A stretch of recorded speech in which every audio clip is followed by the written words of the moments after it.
तीन बहनों की लालची भाभी। करिश्मा, रेशमा और मनीषा तीन बहनें हैं। उनका एक भाई भी है, मयंक। मयंक अपनी बहनों को बहुत प्यार करता है, लेकिन मयंक की पत्नी सविता इस मामले में मयंक से बिल्कुल ही अलग है। वो अपनी ननदों का जितना बुरा कर सकती है उतना बुरा करती ही रहती है और अपनी ननदों पर हुक्म भी चलाती है। करिश्मा, करिश्मा, तुमने अभी तक नाश्ता नहीं बनाया? तुम्हारे भैया को ऑफिस जाने में देर हो रही है। हाँ भाभी, बस अभी बनाती हूँ। करिश्मा, तुम ये ढीलापन छोड़ दो। कल को पराये घर जाना है। वहाँ अगर तुम इस तरह से काम करोगी तो लोग क्या कहेंगे कि माँ ने और भाभी ने कुछ सिखाया नहीं। और तुम्हारी दोनों बहनें कहाँ हैं?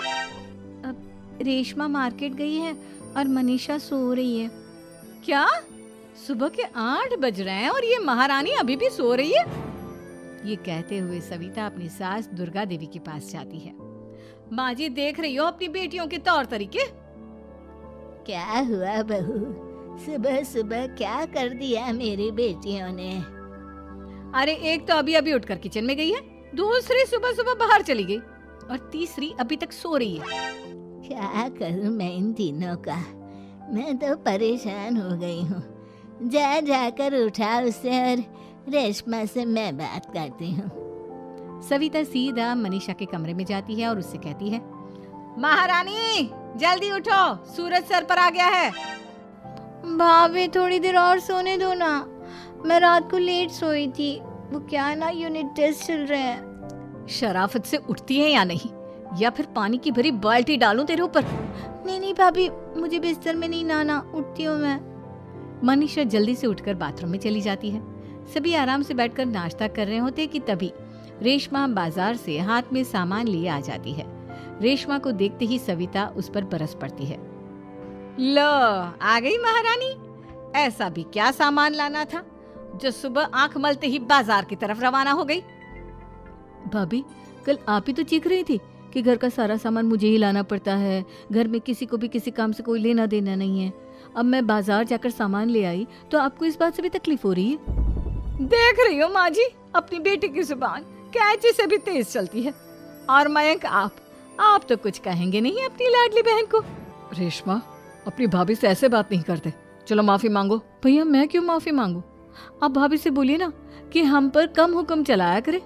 हम इस घर की बेटियां हैं और आपकी पत्नी की ननद है, नौकरानी नहीं। लो कर लो बात। इनकी भलाई के लिए कुछ भी बोलो तो इन्हें बुरा लग जाता है। इस घर में यही इज्जत है मेरी। देख लो माँ जी, आपकी बेटी किस लहजे में मुझसे बात कर रही है। सविता वहाँ से चली जाती है। मयंक को बहुत गुस्सा आता है, वो भी वहाँ से चला जाता है।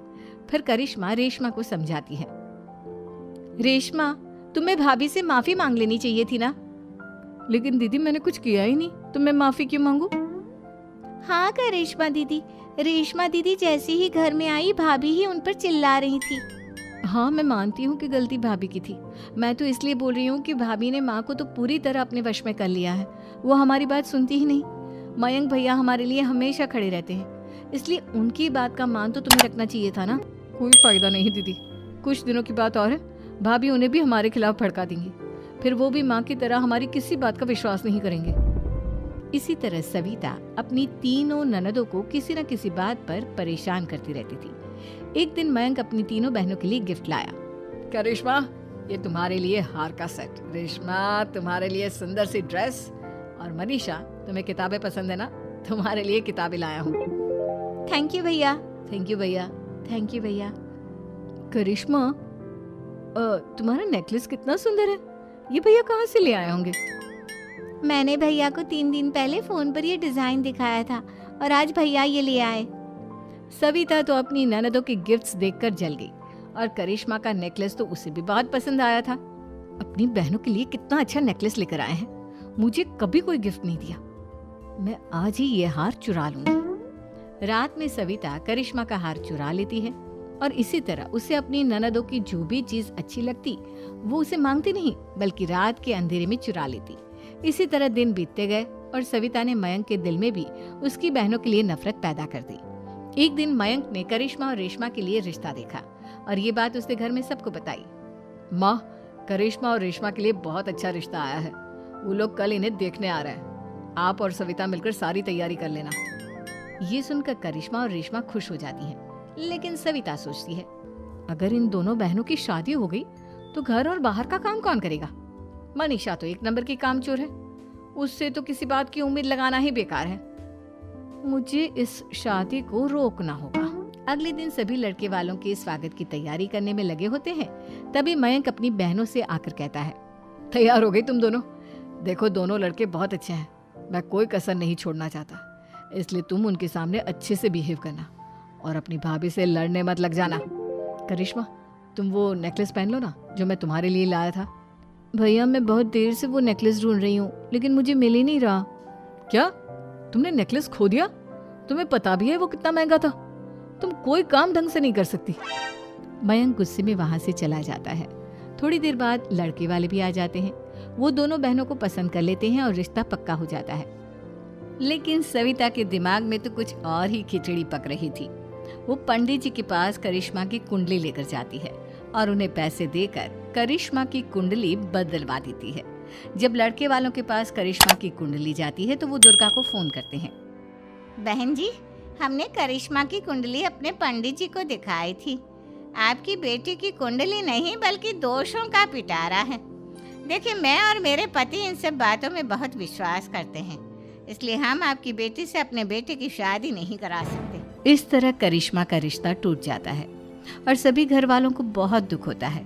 अब कविता सोचती है, चलो करिश्मा का तो रिश्ता टूट गया, अब रेशमा का भी रिश्ता तोड़ना है। क्या करूं? अब सविता आवाज बदलकर किसी अननोन नंबर से रेशमा के होने वाले ससुराल में फोन करती है। हेलो, मैं कौन हूँ कौन नहीं ये आपके लिए जानना जरूरी नहीं, बस इतना सुन लो कि रेशमा का 2 साल से किसी के साथ अफेयर चल रहा है। बस रेशमा का रिश्ता तोड़वाने के लिए सविता का इतना कहना काफी था। अब रेशमा का भी रिश्ता टूट गया। मयंक और दुर्गा देवी ने रेशमा को खूब खरी खोटी सुनाई और उससे बार बार उस लड़के के बारे में पूछने लगे। आप दोनों मुझे क्यों परेशान कर रहे हो? अरे कोई लड़का होगा मेरी लाइफ में तो मैं बताऊंगी ना, जब कोई है ही नहीं तो कहाँ से लाऊं मैं कोई लड़का? तो तेरे होने वाले ससुराल वालों को फोन किसने किया था? माँ, मैं नहीं जानती किसने फोन किया था, मैं सच कह रही हूँ। मैं तो पहले ही कह रही थी इसकी लगाम खींच कर रखो, लेकिन मेरी सुनता ही कौन है। आप चुप रहिए भाभी, ये सब आपका ही किया धरा है। अब तीनों बहनों को विश्वास हो जाता है कि ये सब उनकी भाभी ही कर रही है। तीनों बहनें अपनी भाभी को सबक सिखाने के लिए एक वकील कर लेती है और घर में हिस्सा मांगना। देखो भैया, माँ बाप की जायदाद में जितना बेटों का हक होता है उतना ही बेटियों का, इसलिए इस घर के 4 हिस्से होंगे और हमें अपना हिस्सा चाहिए। मैंने तुम्हारे लिए क्या क्या नहीं किया और तुम इस घर में हिस्सा मांग रही हो? भैया, आप और माँ हम बहनों की कोई बात नहीं सुनते हो और भाभी हमारी शादी नहीं होने देगी क्योंकि उन्हें लगता है कि आप हमारी शादी में ज्यादा पैसा लगाओगे और उन्हें हम जैसी फ्री की नौकरानी कहाँ मिलेगी। तो हम भाभी के साथ तो रह नहीं सकते, हम बहनों को अपना हिस्सा चाहिए।